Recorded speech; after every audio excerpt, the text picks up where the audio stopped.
अफवेमुळे सांगलीत गॅस एजन्सीवर गर्दी, वितरण मात्र सुरळीत. सांगलीत अफवेमुळे गॅस एजन्सीवर मोठी गर्दी पाहायला मिळत आहे. मात्र प्रत्यक्षात गॅस सिलेंडर वितरण सुरळीत सुरू आहे. गॅस वितरकांनी स्पष्ट केले आहे की अफवावर विश्वास ठेवण्याचं कोणतंही कारण नाही. ज्यांनी बुकिंग केलं आहे त्यांना नियमानुसार सिलेंडर मिळणार आहे.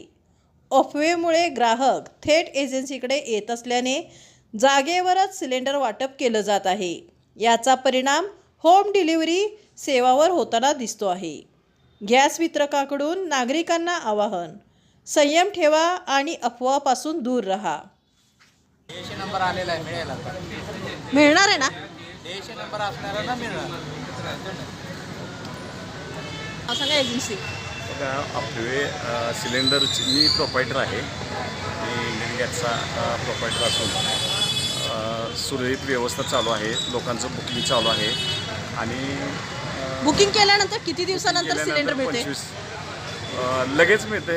ज्यांना गरज आहे त्यांना आपण देतो आहे. आवश्यकता ज्याला आहे त्यांना देतो आहे. आणि कुणीही अफवेवर विश्वास ठेवू नये. सुरळीत व्यवस्था होऊन जाईल. लोकांनी जरा संयम बाळगावा.